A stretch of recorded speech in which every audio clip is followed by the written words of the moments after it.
Hello all, welcome to DXAPI tutorial part 4.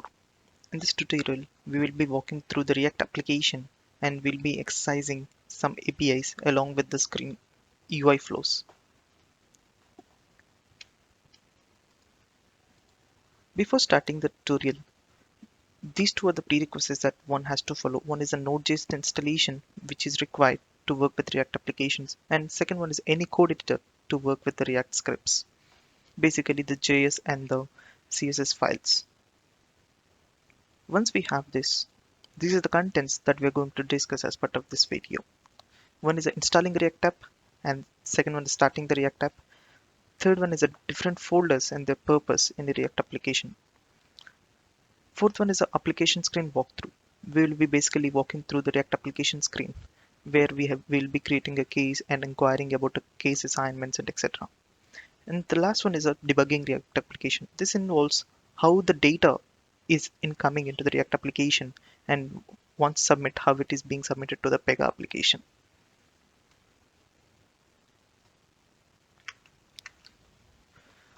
So this is a standard Pega React starter pack that one will get when downloaded from the Pega.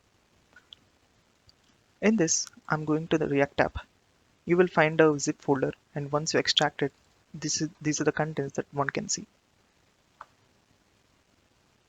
Let's open the React application documentation that has been provided in the starter pack. So this document basically discusses about the installation and configurations, or how the React application is configured and how it needs to be used. These type of instructions are being provided as part of this document. So as I said, this React Starter Pack provides sample code which illustrates leveraging version 1 of Pega Digital Experience APIs. And as of now, it only provides a simple caseworker portal.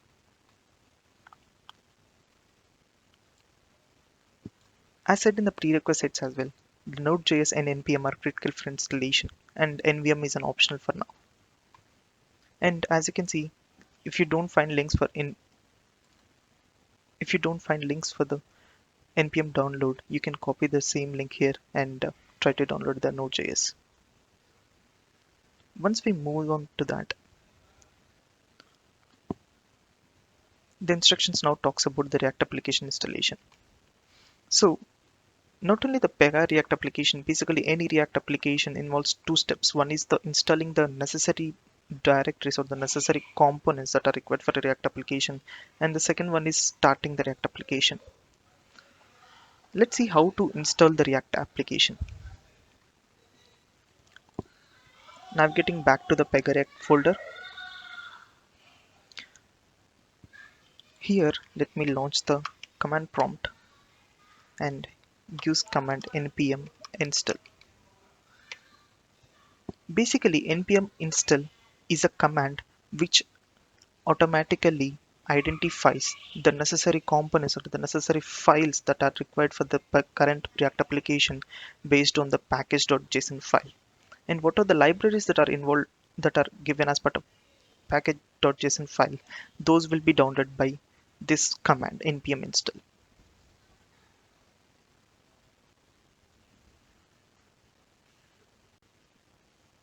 Once the installation is done, this is how we will get the completion status. However, looks like there are some modules that are not up to date and there are some vulnerabilities that are found. And the fix also that is being suggested by npm itself. Let me try to install the updates as well. Npm audit fix.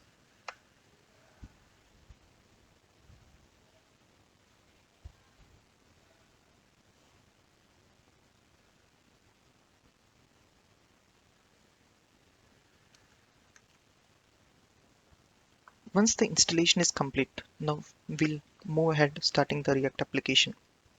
This can be done using the command npm start. This command basically starts the React application on port 3000, which is the default port that React applications use.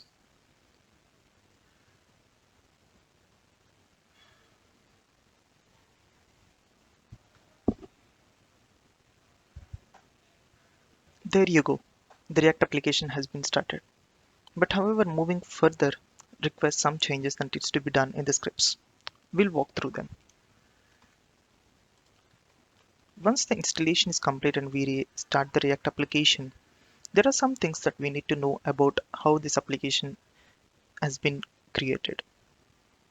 So as you can see, we are going to use the cable connect sample app and the operator IDs that are provided as part of the application. And once we move on, the application configuration, as I was saying earlier, totally explains how the React application is built and what all the things that one need to know before start working. Here, the very starting point that we need to understand is about the endpoints.js file. This file is responsible to hold the endpoint URLs for all the necessary APIs, like the cases APIs, assignments API, etc. And base URL is something that holds the starting URL of a Pega application. So here, another thing that is being discussed is about basic versus auth authentication. As our application, according to previous tutorials, if you observed, we configured the basic authentication. So for now, these auth configurations are not necessary for us, and therefore moving ahead. And Pega setup considerations are more in terms of with respect to the Pega application, as we are using the application that has been provided as part of the React starter pack itself. As of now, we don't need to not worry about anything. Then moving ahead from this section too. As part of the application structure part, it is explained in terms of how the React application is configured in terms of the necessary helper classes or the services classes, etc. and what is the basic fold structure. So as you can see, if you open, we'll be opening the Pega React application in the Visual Studio Code editor to know more about it. But for now, let's concentrate on the high level model. So as you can see, this is a high level folder structure that the Pega React application consists of. So the very first one is the actions.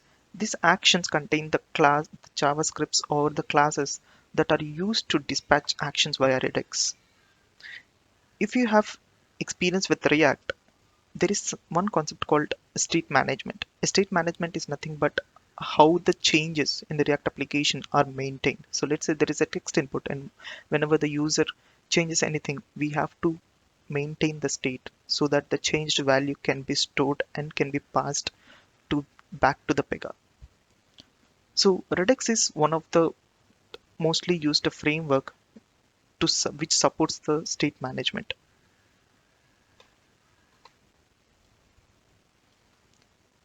And reduces are a part of the Redux, as I was saying earlier. These actually have the helper classes or the utilities that makes the state management possible within React applications.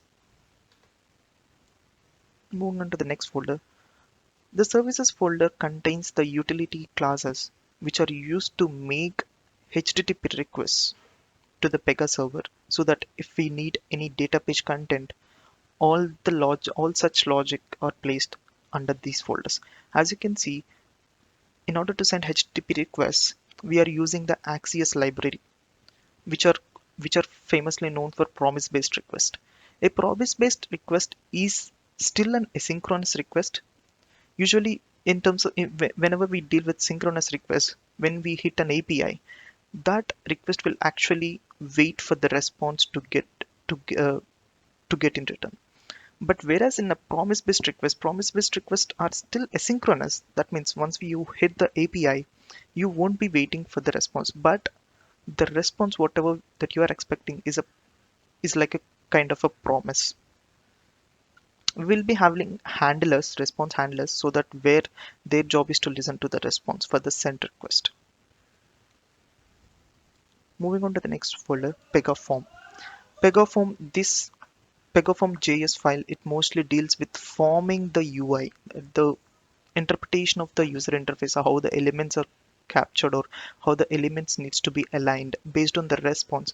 If you if you remember the tutorial part 3 where we are looking at a particular assignment action, the address action, we were getting the type of fields or the alignment of the fields, the stacked layout or it's a double layout or it's a single column layout, and what are the fields are that are present as part of a layout. So all this information that is part of the response will be converted into UX information and will be represented in the React application. All this handling is done in pegaform.js file. As of now, these are the layouts that are being supported by the Pega React application, oh, sorry, by the DXAPI. And coming to the fields, these are the supported fields and the actions: set value, refresh, open URL and window, etc. And the next one is the helper classes.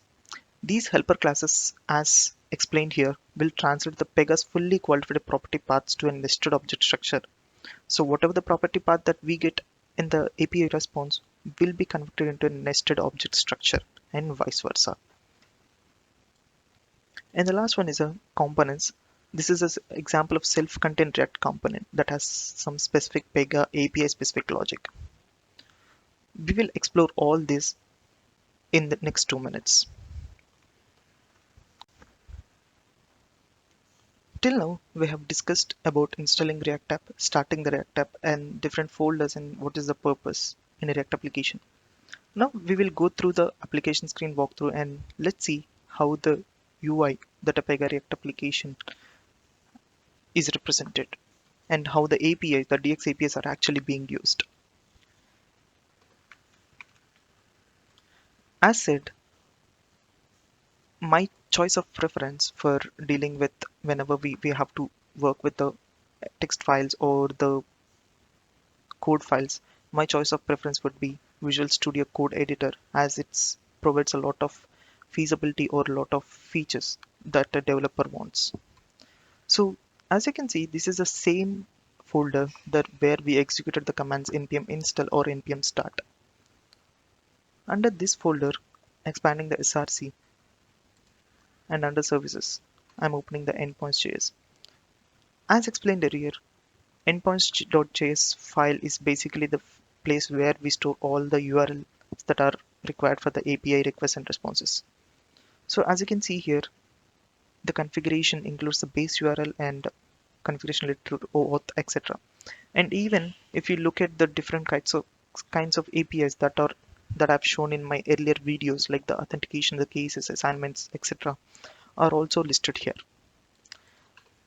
As you can see, the base URL for all of this is same, where however the path after the base URL changes based on the API that we need to hit. For example, if it is cases/cases, if it is assignments/assignments, etc. Initially, the Pega URL will be given as 1080, the port will be given as 1080. Here I've changed it to my local Pega environment. Please feel free to edit this URL to match it to the Pega environment which you are using. Now let me switch to the React app that has launched earlier. So as part of the username and password, I'm using the same operator ID that I've used for earlier tutorials, admin.cableco. I'll click off login. So as you can see, this is the case details. This is sample dashboard that one will get on login. So as even explained in the Pega React Starter Pack documentation, as of now, this has been a simple case worker put. That is why we are getting the dashboard as soon as we launch the screen.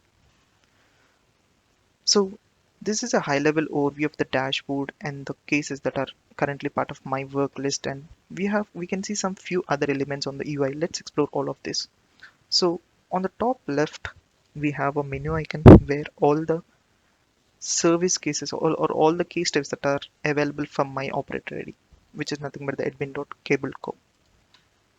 And similarly, we have access to get next work and standard refresh icon, and also the actions as of now that are available for the admin are only the logout. So let's create a case and see how the UI is. So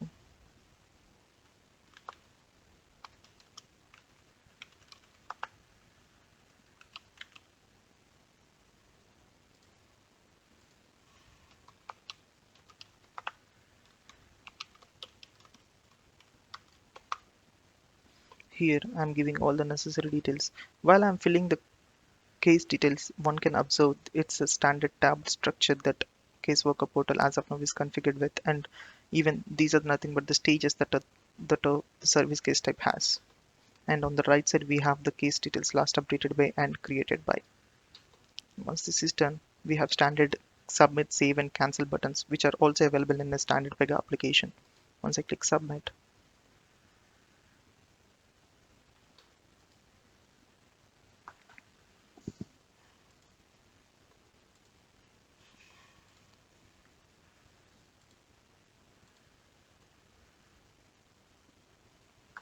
that we observed in our earlier tutorial videos,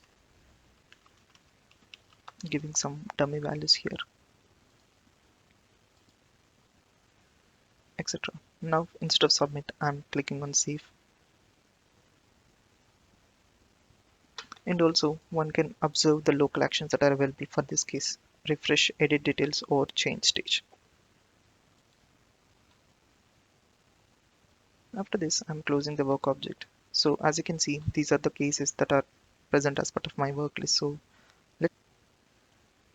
So as we can see the basic actions or the basic workflow, how the portal is configured and what all the features that are available as part of the casework sample. Let's see how the DXAPIs are actually getting called.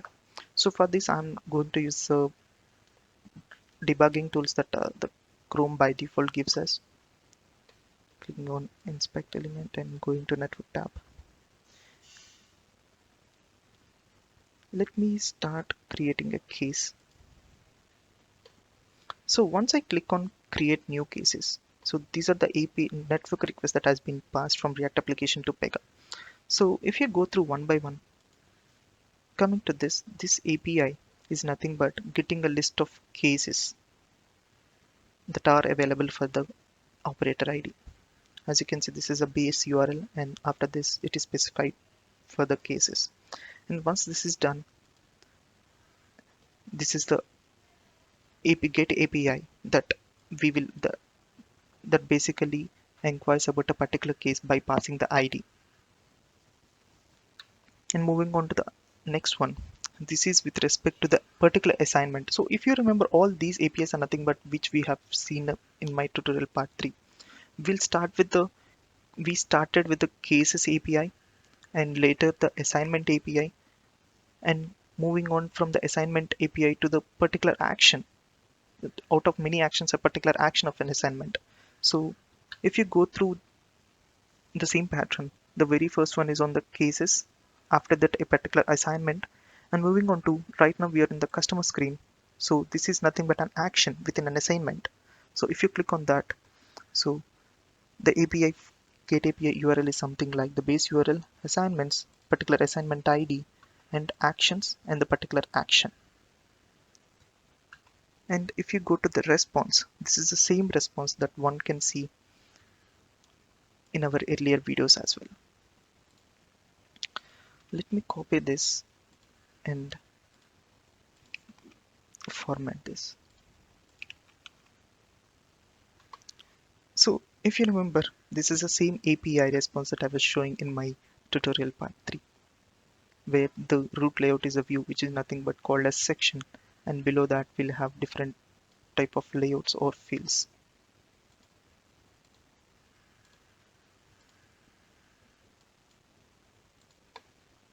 As you can see, this is a section of nothing but the customer screen, where we have first name, middle name, last name, and totally 6 fields. And the same has been described here. This section name is customer and applies to this class and have these 6 fields, out of which the very first one is nothing but the first name. And the same attributes of the control, what is its max length or the field ID and the label, and also the visibility condition along with the read-only conditions. Along with this, let's explore a few more APIs. So launching back the network tool, one click of refresh. Here one can see we are calling a d_work list data page. So basically, let's go back to the endpoints. So as you can see, in the endpoints we have different categories. authentication, cases, case types, views, assignments. Till now, we have seen for the cases and assignments. Coming to this data page, here we are using another category called data. So data API is nothing but which actually lets to trigger a query about a particular data page. So as you can see, this is the API that has been triggered for the D underscore work list. If you go to the description says gets the contents of a data view, which is nothing but a data object in Pega, given its name and parameters. So here we have sent the ID as D underscore work list so that D underscore work list data page or data view is written back in the response. If you copy this, as you can see, these are the work lists. So this is the main page content, which the D underscore work list is nothing but of class assigned work list. Under this, the PX results are one is S1004, S1003, S1002, and S1001 and S1.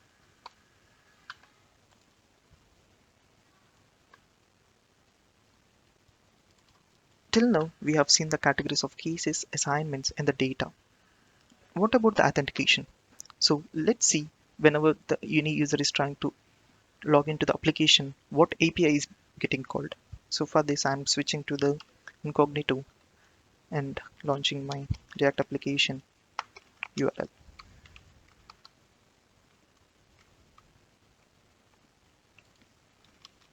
Admin.cableco and password.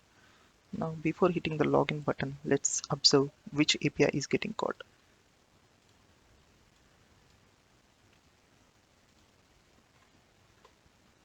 So as soon as I hit login, there are a wide variety of APIs that are being called.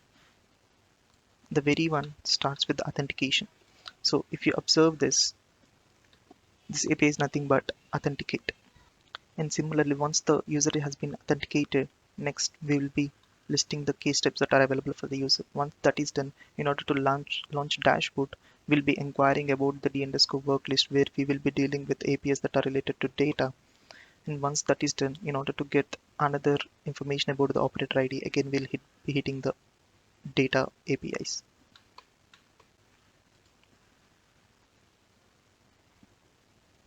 Till now, we have seen all the basic APIs that are part of a normal case worker portal. It all started from the login screen where the authenticate API is used. Once the user is authenticated, in order to launch the dashboard, the dashboard screen is nothing but the list of cases that the user have. So for that, we have used the cases APIs. And whenever we click on any particular case, again, the case information has to be fetched. For that, we have used APIs starting from the assignments API and followed by particular action in that particular assignment, etc. So that's it for the tutorial.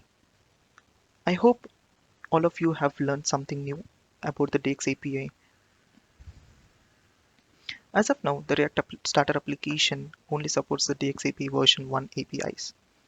I will try to make a video about V2 APIs and let's see the possibilities of whether we can find any differences in terms of the response or the request formation with respect to version 1 and version 2 APIs. Stay tuned, stay updated. Thanks for your time. Happy coding.